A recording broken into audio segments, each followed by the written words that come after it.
History isn't a record of what happened. It's a carefully edited script, rewritten by those in power to sell you their version of reality. A script designed to manufacture heroes, justify atrocities, and ensure you never question the official story. Today, we're taking a red pen to that script. We're about to expose 32 historical truths that are nothing more than masterfully crafted lies designed to fool the world. 1. When you hear the word barbarian, you probably picture some giant, grunting savage with a club ready to smash civilization. Well, you can thank the Roman Empire's PR department for that image. The term actually originated with the ancient Greeks, who called anyone non-Greek a barbaros, because their foreign tongues sounded like a bunch of nonsensical bar noises. The Romans took this mildly insulting label and supercharged it into a tool of propaganda. To them, a barbarian wasn't necessarily a wild beast. They were simply anyone who wasn't a Roman citizen.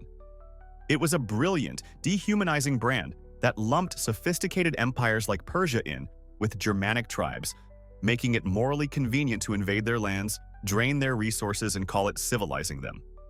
It was the ultimate us versus them strategy, perfected 2 millennia ago. 2. There's a comforting American myth that Franklin D. Roosevelt, with his Cape and New Deal policies, swooped in and single-handedly defeated the Great Depression. The truth is a lot less heroic and far more destructive. While the New Deal acted as a crucial national band-aid, providing relief and preventing total social collapse, it never actually healed the economy. The real cure was World War II. The sheer, ravenous demand of a global war cranked American industry into a gear it had never known. Factories that had been gathering dust were suddenly running around the clock, spitting out an endless stream of bombers, tanks, and bullets.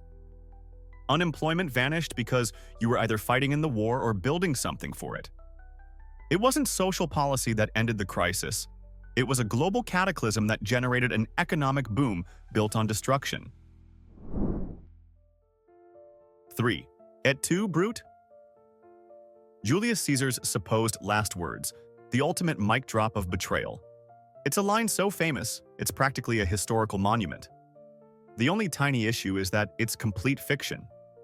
Those words were crafted by William Shakespeare for his play, over 1,600 years after Caesar was turned into a human pincushion.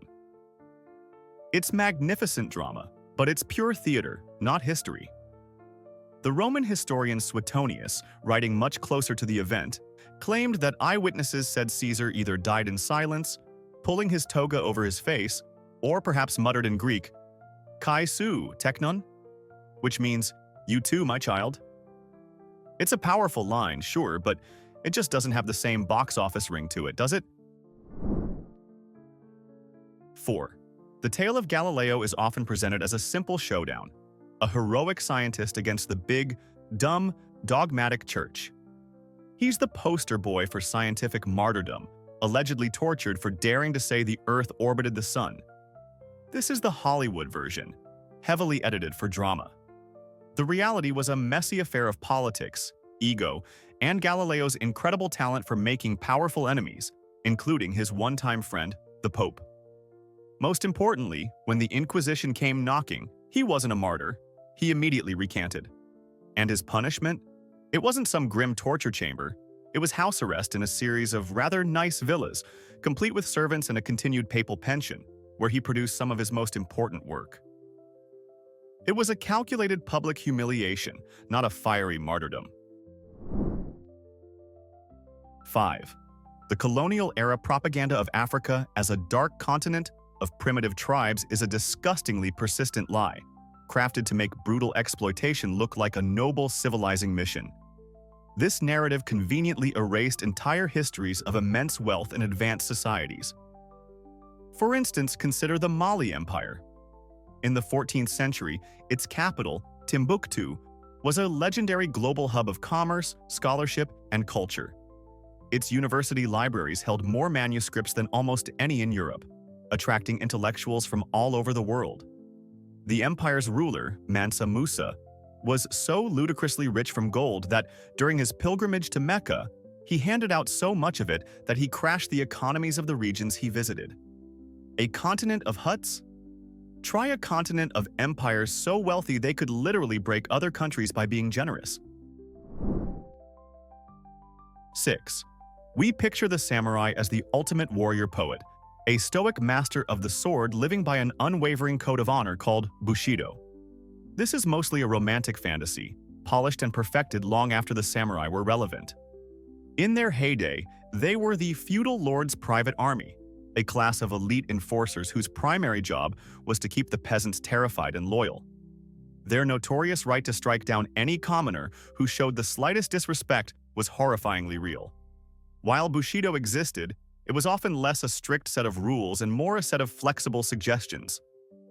Forget the serene warrior meditating under a cherry blossom tree. A more historically accurate image is a highly paid, lethally effective heavy for a regional warlord. 7. The United States Constitution is a monumental achievement, but the idea that America was alone in pioneering modern constitutional democracy is a myth of national self-congratulation. The spirit of revolution was truly global. While the U.S. document was first, it wasn't the only game in town. On May 3, 1791, the Polish-Lithuanian Commonwealth adopted its own written constitution. This made it the first modern, codified national constitution in all of Europe and the second in the entire world. This incredible step towards enlightened government was tragically short-lived, as the Commonwealth's aggressive neighbors, Russia, Prussia, and Austria, carved it up and erased it from the map for 123 years. It's a powerful reminder that the struggle for liberty was never just an American story. 8. The image of the kamikaze pilot as a fanatic, eyes blazing with devotion, eagerly sacrificing himself for his emperor, is one of World War II's most potent propaganda myths. The reality for many of these men was far more tragic. A vast number were not zealous volunteers, but incredibly young students, drafted straight from university and thrust into a system of immense psychological coercion. In the rigidly collectivist culture of Imperial Japan, to refuse such a glorious duty meant bringing an unthinkable level of shame upon your entire family for generations. Their final letters and diaries don't speak of fanatical glee. They speak of terror, of a deep love for their mothers, and a heartbreakingly resigned sense of duty. They were not fanatics. They were victims of a dying empire that turned its own children into human-guided missiles. 9. The name Genghis Khan instantly brings to mind a barbaric madman leading a chaotic horde on a mindless rampage of destruction. While the destruction part is terrifyingly true, the mindless label is pure propaganda written by the terrified survivors of the empires he steamrolled. The reality is that Khan was a political and organizational genius. He forged feuding nomadic tribes into a unified, disciplined nation under a single law code. He created the Yam, a revolutionary postal and supply system that was essentially the medieval Pony Express on steroids, allowing information to travel with shocking speed. He even implemented a passport system to ensure safe travel for merchants and diplomats across his vast domain. He was a ruthless conqueror, absolutely, but he wasn't a mindless savage. He was a brutally efficient empire builder. 10. For most of its life, the Mona Lisa was just another very good painting in the Louvre, admired by art lovers but hardly a global superstar. That all changed in 1911 when a museum worker named Vincenzo Peruggia decided to steal it. This act of theft accidentally became the single greatest marketing event in art history. The painting's disappearance was a front-page global sensation. Her face was plastered in every newspaper, turning her into a household name. When she was finally recovered 2 years later, she wasn't just a painting anymore. She was a bona fide celebrity. She returned to the museum a global icon, her fame now built not just on Leonardo da Vinci's artistry, but on her starring role in an international crime thriller. 11. We've all seen that old footage of young men in 1914, grinning and waving from trains as they head off to World War I. This has cemented the myth that an entire generation was swept up in a naive, joyous rush to fight for glory. But those smiles weren't for the war they were about to fight. They were for the war they were sold. This was the result of one of history's most successful and cynical propaganda campaigns. Governments on all sides marketed the conflict as a grand, short-lived adventure, a heroic romp that would be over by Christmas. They were signing up for a storybook war against a cartoon villain, not the muddy, gas-choked, industrialized slaughterhouse of the trenches. They were cheering for a lie. 12. The story of the fall of Rome is often told like an epic disaster movie. A strong and noble empire is suddenly and violently destroyed by waves of savage barbarians. The reality was less of a sudden collapse, and more like a slow, painful death from 1,000 internal cuts. For centuries, the Western Roman Empire had been systematically destroying itself from within.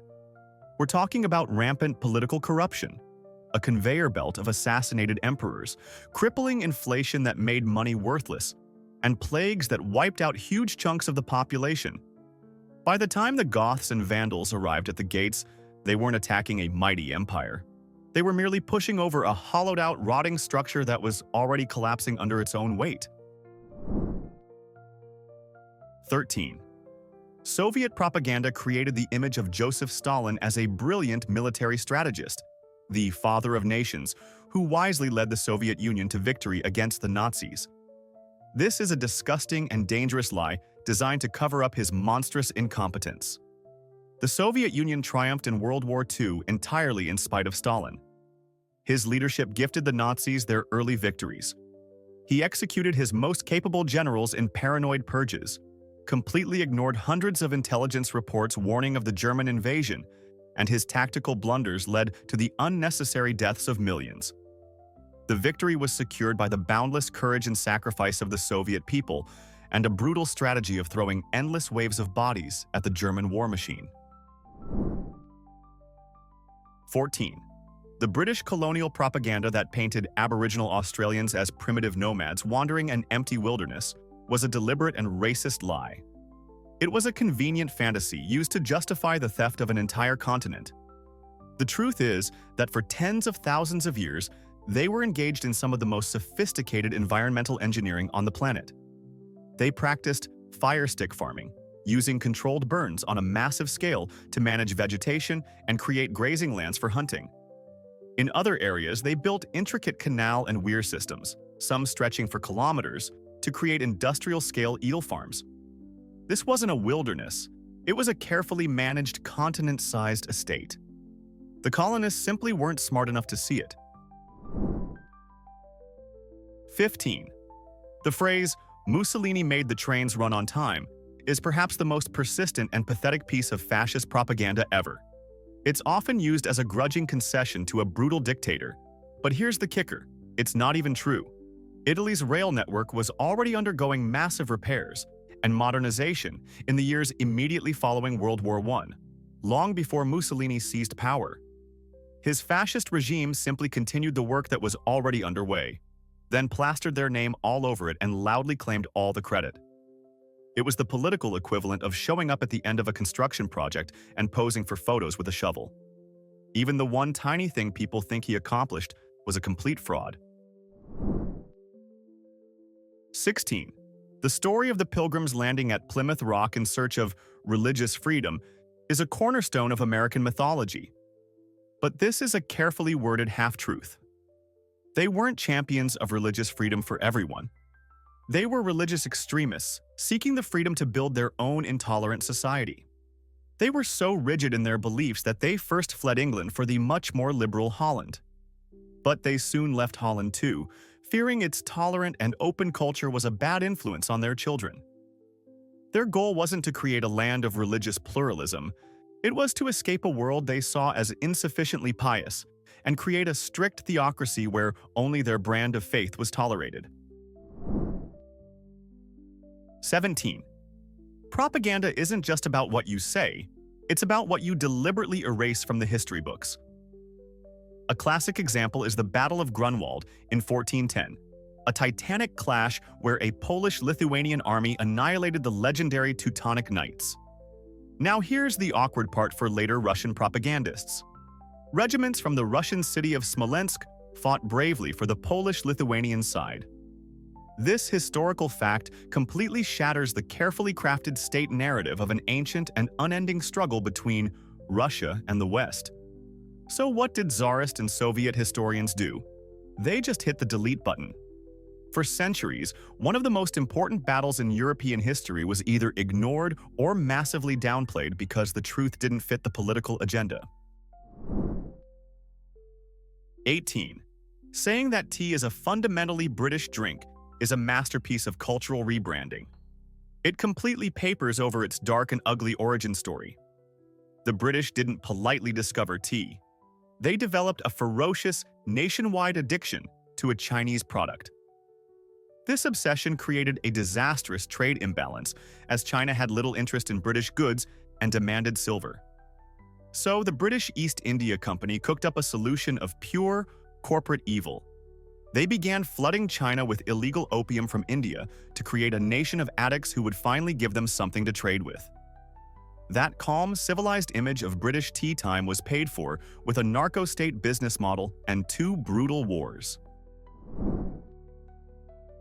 19. We're all taught that the Roman Empire died on a specific date, 476 AD, when the last emperor in the West was kicked off his throne. This is presented as the day the lights went out across Europe, but that's like saying a global corporation went bust just because its New York office closed. The entire eastern half of the Roman Empire, centered in the gleaming megacity of Constantinople, didn't fall. It thrived. For another 1,000 years, this empire, which we now call the Byzantine Empire, carried the Roman torch, preserving ancient knowledge and building wonders like the Hagia Sophia. Declaring Rome fell in 476 is a ridiculously Western-centric view that ignores a full millennium of its continued existence. It wasn't a collapse, it was a restructuring. 20. The story of Joan of Arc is almost too perfect. A humble peasant girl, guided by divine voices, leads France to victory. While she was undoubtedly a powerful symbol, the narrative of a divinely inspired military leader is a massive oversimplification. In reality, she was a propaganda godsend. She didn't draw up battle plans or command troops in a modern sense. She was a charismatic figurehead whose presence electrified the demoralized French army. And her divine visions? They just so happened to perfectly align with the political needs of the would-be king, Charles VII, at every single turn.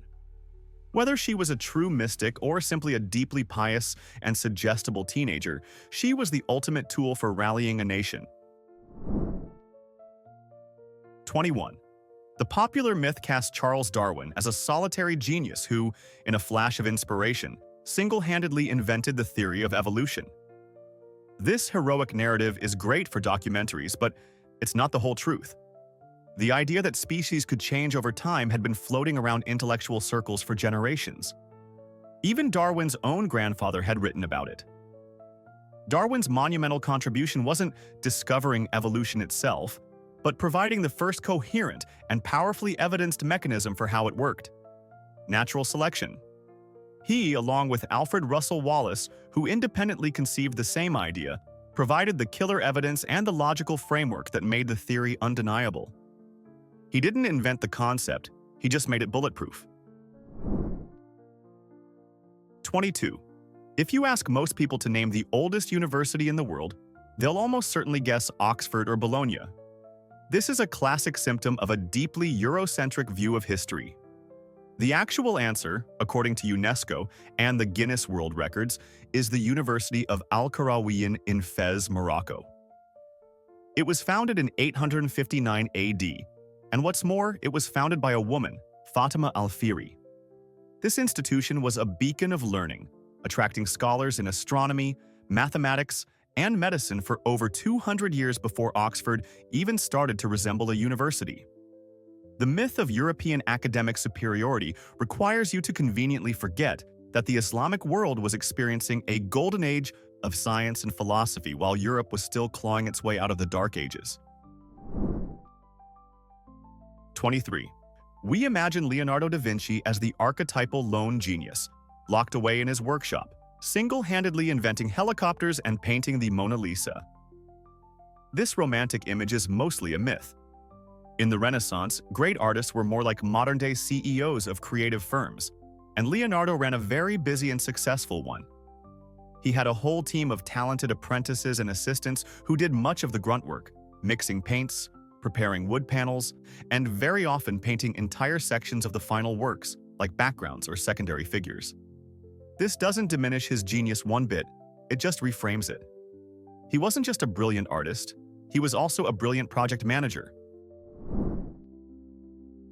24.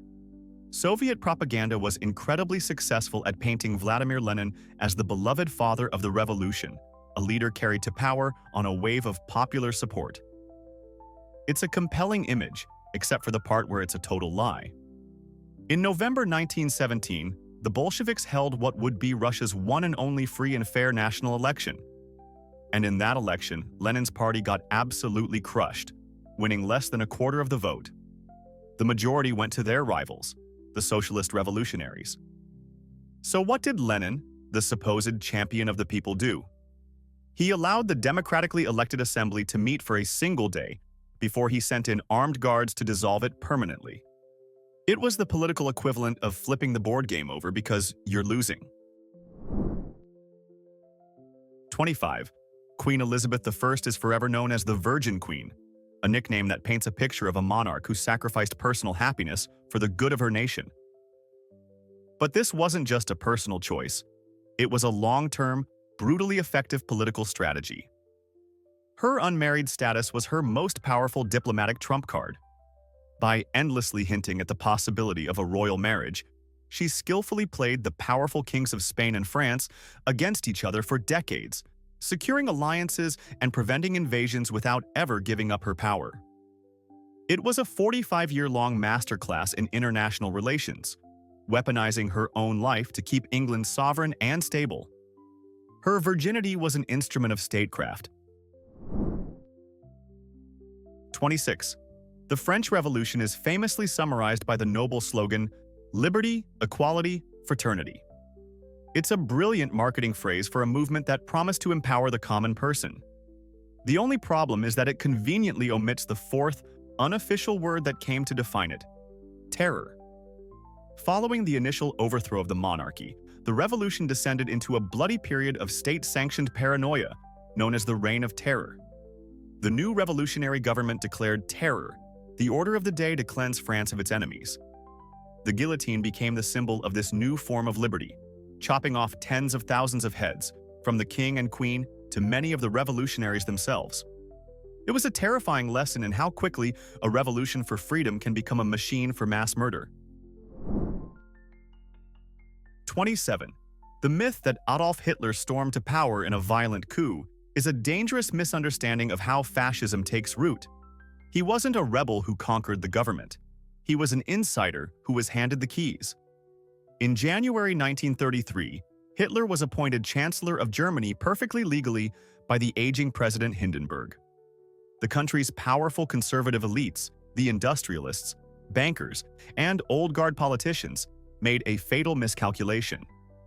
Terrified of a communist revolution, they saw Hitler as a useful idiot, a populist thug they could use to smash the political left and then easily control. They thought they were being clever puppeteers. Instead, they willingly handed a monster the entire machinery of the state. 28. The legend of Sparta, 300 heroic warriors fighting for freedom, is one of history's most successful rebrands of a brutal, totalitarian slave state. That shiny Hollywood image completely obscures the horrifying reality. Spartan society was built on the systematic subjugation of a massive slave class known as helots, who outnumbered Spartan citizens by as much as 7-1. The entire Spartan military culture, from the brutal training of children to the fanatical discipline, was driven not by a love of freedom but by a paralyzing fear of a slave revolt. Every Spartan citizen was essentially a professional soldier whose main job was to terrorize their own population into submission. They weren't fighting for freedom. They were the wardens of a continent-sized prison. 29. The story of Pearl Harbor is etched into American history as a shocking, completely unexpected sucker punch that dragged a peaceful nation into war. While the timing and location of the attack were a brilliant tactical surprise, the idea that a war with Japan was unforeseeable is pure propaganda. Tensions had been boiling for years. The United States had slapped a crippling oil embargo on Japan, an act they knew was a major provocation. American codebreakers had already cracked Japanese diplomatic messages and knew an attack was coming somewhere in the Pacific. They just didn't know exactly where or when. The propaganda genius was in framing the attack as unprovoked. This masterstroke of messaging instantly vaporized any anti-war sentiment and united the entire country in a thirst for revenge. 30. The heartwarming image of Thanksgiving, with Pilgrims and Native Americans sharing a peaceful meal, is a foundational American myth.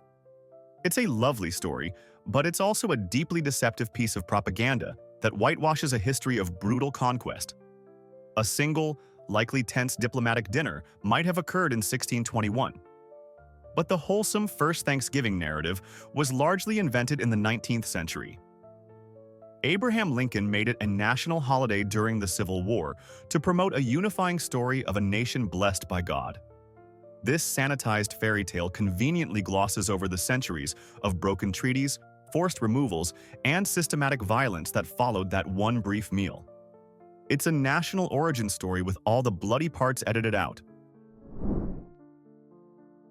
Socrates 31.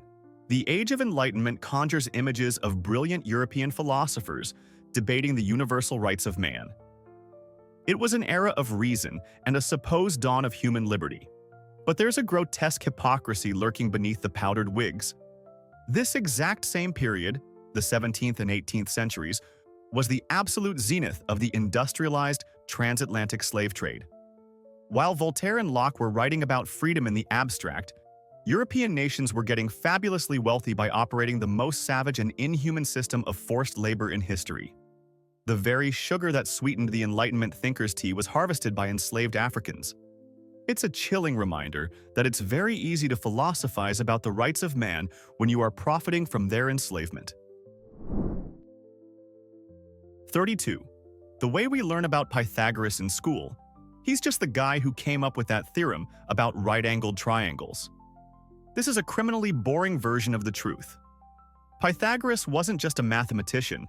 He was the charismatic leader of a bizarre religious cult. His followers, the Pythagoreans, lived in a secret commune where they had to swear absolute loyalty to him and follow a strict set of strange rules. They believed that numbers were the key to understanding the universe and that souls were reincarnated. Most famously, they had a fanatical prohibition against eating beans, possibly because they thought farts were a disturbance to the soul, or perhaps because they believed beans contained the souls of the dead. So yes, he was a math genius, but also a cult leader with a deep fear of legumes.